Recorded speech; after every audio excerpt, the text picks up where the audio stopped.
자, 여러분들 안녕하십니까? 오늘은 한국의 서울이요. 10월 9일 한글날로 인해서 글로벌 세상 들려주는 남자 조철이 어제 예정된 대로 오후에 시작합니다. 자, 최근 실적 속보치가 나왔습니다. 글로벌 기업에서는 경쟁력 우위도 해야 되고 상품에 대한 타이밍이 너무 중요합니다. 그래서 좋은 상품을 만들어도 그 타이밍을 놓치면은 상품의 어떤 경쟁력이 떨어지죠. 자, 최신 속보가 나왔습니다. 자, 글로벌 기업 우리나라에서 매출 규모가 가장 크고 기업 가치 코스피의 기업 가치도 가장 높은 삼성전자 3분기 매출 66조 신기록을 기록해 갔고요. 영업이익도 호조를 나타내고 있습니다. 자, 특집으로 정리해 보겠습니다. 자, 삼성전자 3분기 매출이 66조 원으로요. 분기 신기록을 달성했습니다. 자, 코로나19 상황에서도 영업이익은 12조 3천억 원이고요. 2년 만에 최대 수치를 나타냈습니다. 자, 삼성전자가 분기별로 10조 원 매출이 된 것은 2018년 4분기 반도체 슈퍼 호황기 이후에 7분기 만에 다시 호조의 실적을 나타내었습니다.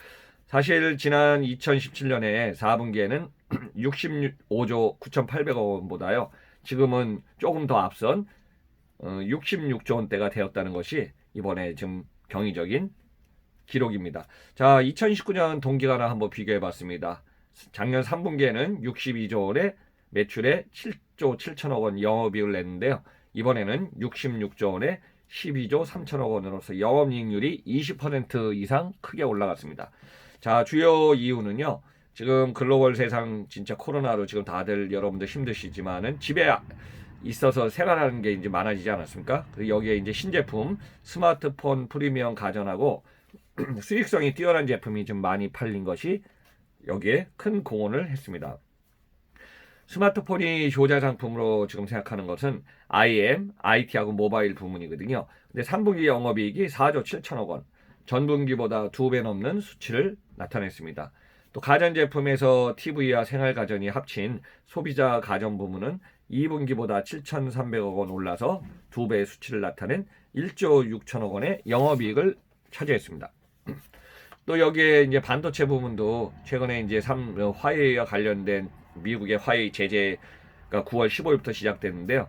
전 분기와 비슷한 5조 5천억 원의 상황을 나타냈고요. 디램 가격은 최근에 좀 일시 하락하고 미국 제재에 앞서 화웨이가 사실 화웨이 같은 경우는 이제 제재 앞서서 지금 많은 물량을 갖다가 지금 사들이지 않았습니까? 그래서 이 부분이 재고 확보에 나서면서 이익률이 생각보다는 많이 줄어든 걸로 나타나고 있습니다. 그러면 여기서 삼성전자의 4년간 연간 실적 한번 좀 비교해 보겠습니다.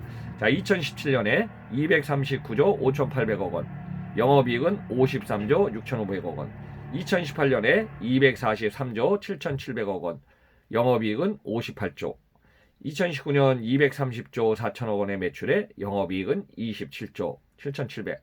자, 올해는 사실 연초에는 상당히 힘들 거다. 코로나 영향으로 소비자들의 어떤 주머니가 움츠려 들어갔고 물건을 안 살 거다 했더니 예상외로 진짜 가전제품이라든가 그 생활 라이프에 관련된 모든 부분이 잘 팔렸습니다. 그래서 올해 이 상태로 가면 4분기도 안정적으로 가면은 예상 매출 235조 5,700억 원에요. 영업이익은 34조 4,600원이 예상되고 있습니다. 그래서 주요 사업별 영업이익 한번 좀 정리해봤습니다.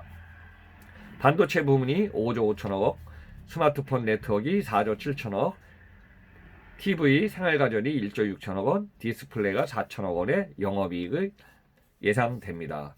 자, 그러면 스마트폰은 다양한 상품군을 갖고 있기 때문에 지금 상품에도 신상이 좀 많이 나오지 않았습니까? 자, 그 중에서 갤럭시 Z 폴드 2하고요. 갤럭시 Z 플립 5G가 고성능 제품을 계속 지금 출시하고 있고요. 중가형 제품인 갤럭시 A 시리즈의 후면 쿼드 카메라를 적용하는 등 이제 소비자가 선호하는 니즈가 있죠. 이걸 갖다 지금 탑재한 상품들이 늘어나고 있습니다. 그래서 2분기까지는 스마트폰 시장도 제가 알기로도 삼성전자가 한 3억 대 가까이 지금 출시해왔는데 올해는 좀 주춤해갖고 2분기에 5천만 대 수준에서 지금 다시 3분기에 7천만 대로 증가하고 있습니다. 자, 올해 코로나 이후에 집콕, 방콕으로 생활가전 증가로 효과가 커진 것도 크고요. TV 사업에서 집에서 보내는 시간이 늘어나고 생활화 대형 화면 보통 이제 70인치 이상의 대형 TV가 너무 잘 팔린 것입니다. 그래서 생활가전의 의류관리기, 의류건조기 등 위생가전의 판매가 지금 급증한 것이 호조로 나타났습니다. 그리고 여기에서 이제 맞춤형 냉장고인 비스포크의 돌풍 영향으로 이것도 우리 대형 냉장고 한몫을 차지하고 있습니다. 그러면은 3분기가 실적이 예상외로 지금 호조가 돼갖고 영업이익도 20% 이상 나오기 때문에 우리가 이제 이 수치를 예상하면은 4분기 포함한 2020년도 매출이 예상이 됩니다. 자, 올해 매출은 235조 5,700억 원, 작년보다 5조 원이 넘었네요. 영업이익은 34조 원 정도 늘어날 걸로 예상됩니다. 그래서 이제 2019년 데이터하고 비교해 보면요. 매출은 2.2% 증가하고요. 영업이익은 24.1%로 증가해서 오랜만에 영업이익이 이제 20% 이상대로 올라설 걸로 예상되고 있습니다. 그러면 이제 글로벌 기업들은 사실 경쟁력 글로벌 시장을 공략해야 되는데요. 제가 여기서 이제 마지막으로 포인트 한번 정리해보겠습니다. 제가 항상 하지만 전 세계에는 200개국에 77억, 이제 한 78억 명이 살고 있는데요. 여기서도 시장의 규모가 크고 소비 시장이 큰 쪽으로 지금 글로벌 기업들은 포지셔닝을 해서 마케팅해서 이제 선점해서 공략을 합니다. 근데 이제 인구가 많고 시장이 커지는 이머징 마켓은 그만큼 소비나 수요가 커지겠죠.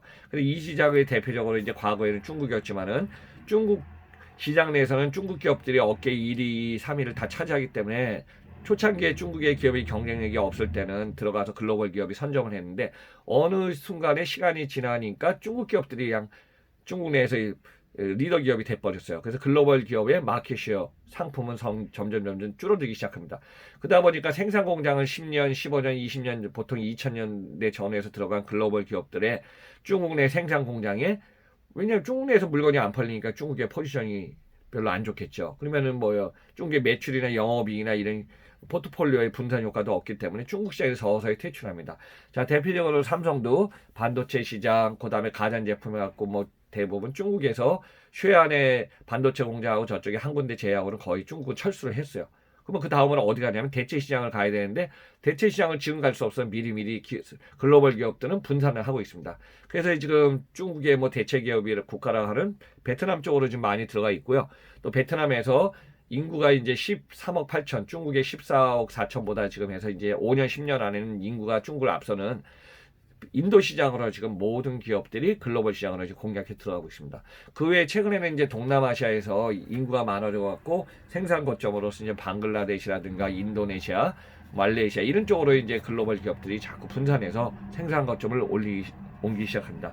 근데 여기서 중요한 포인트는 우수한 제품의 경쟁력도 중요하고 분산된 포트폴리오 하는 것도 너무 중요하고요. 그 다음에 융합적으로 팬텀 소비 효과가 겹쳐서 반전을 이룬 것이 이번에 삼성전자 예상의 호조가 아닌가 그렇게 생각하고 있습니다. 그래서 이제 4분기도 좀 기대하고 내년에 2021년에는 올해가 기저현상이기 때문에 올해보다는 나빠지진 않지만은 이 소비 시장이 서서히 풀리기 시작한 거는 저 조철희 박사가 다양한 글로벌 정보 인사이트 포함해서 제가 한번 말씀드리는데 2021년은 올해보다는 나빠지지 않아서 세계 경제도 올해 이상으로 올해가 뭐 마이너스 4.5니까 내년 최소한 사이클이 하락했다가 방어를 해야 되니까 내년에는 4-5% 세계 경제가 성장이 될 것도 예상되고요. 삼성전자도 글로벌의 공략 포지셔닝을 다 뭐 재확인하면서 재구성할 걸로 좀 보이고 있습니다. 그래서 글로벌 시장에서 대경쟁 우위를 차지하는 것이 확대하는 것이 너무 중요한 걸 좀 다시 확인해 줬고요. 신상품 개발과 판매도 타이밍이 더 중요한 것을 얘기해 줬습니다. 아마 올 연초에 예를 들어 뭐 2월, 3월, 4월에 아마 상품이 출시됐으면은 스마트폰도 주춤했을 거예요. 근데 이제 삼성전자는 보통 3월, 4월에 갤럭시 시리즈라든가 Z 시리즈를 출시하고요.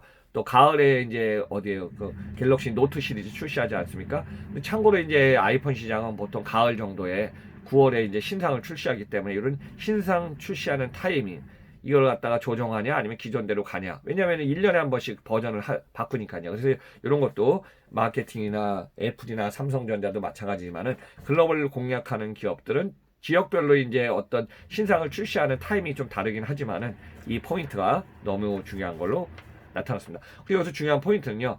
제가 이제 온디맨드 시대가 이제 뭐 글로벌 시장에서 계속 진행 중이었으니까 우리나라의 소비자의 선택에 상품 판매 흐름이 계속 바뀌고 있기 때문에 온디맨드 소비자 중심의 시대에서 이 중요성이 확인된 게 너무 중요했어요. 이번에 이제 생활 가정 같은 경우 우리나라 집도 보면 과거에는 넓은 집에서 생활 편리성으로 집에만 있지 않기 때문에 이제 주로 외국 아니면은 지방, 리조트 다양한 쪽으로 분산형으로 돼갖고 이제 큰 집이 필요 없었는데 올해 홈콕, 방콕, 집콕에 인해서 많으니까 식구들이 다시 모이다 보니까 집의 평수도 넓고 각자 공간이 있어야 되고 또 대형 TV라든가 큰 화면 또 대형으로 리조트 할 수 있는 이런 공간이 필요했기 때문에 올해 삼성전자의 생활 가전은 주요했던 걸로 보고 있습니다. 그리고 마지막으로는 경영다각화의 포트폴리오 분산이 더 필요한 세상이 됐습니다. 한 곳에 집중해서 올인하다 보면 이 집중의 마케팅이나 이 효과가 리스크가 커지면요 안 되기 때문에 경영다각화의 포트폴리오 분산 효과 더 중요한 걸로 확인되고 있습니다. 자, 여러분들 오늘도 서울 강남은 3일 연휴로 지금 시작으로 도심에 제가 조금 오전에 걸어보니까요 차량이 많이 줄어들어서 한산한 것 같아요. 아마 지방권으로 좀 많이 빠져나간 것 같습니다. 그래서 이제 공기가 또 차갑고 선선하기 때문에 가을 아마 좋은 상태가 아닌가 생각합니다. 그래서 여러분들 건강 잘 챙기시면서요 하루하루 소중한 시간 잘 보내시고 한국은 3일 연휴에 지금 오늘 끝났으니까 토, 일 잘 보내시기 바랍니다. 그리고 마지막에 조철희 박사의 시리즈 매주 월요일은 통통통 계속 나가고 지금 74회, 75회 지금 다음 주에 진행되고요. 그 다음 화수목금은 글로벌 세상 들려주는 남자 제가 아침 방송하고 휴일에는 오후 방송으로 진행하고 있습니다. 그리고 여기에 따라서 여러분들의 관련해 궁금했던 점을 조철희의 Q&A 시리즈 지금 1탄, 2탄 계속 나가고 있고요. 또 주말에 관련된 내용을 제가 계속 업그레이드해서 여러분들한테 다양한 정보, 다양한 거, 라이프, 살아있는 얘기를 갖다가 보내드리겠습니다. 자, 마지막에 구독과 좋아요 안 눌러주실 분은 쿡 부탁드리면서 여러분들 오늘도 3일 연휴 마무리 잘 하시면서 글로벌 세상의 삼성전자의 호조 메시지 알려드리면서 저는 오늘 방송 물러가겠습니다. 자, 여러분들 건강하십시오. 감사드립니다.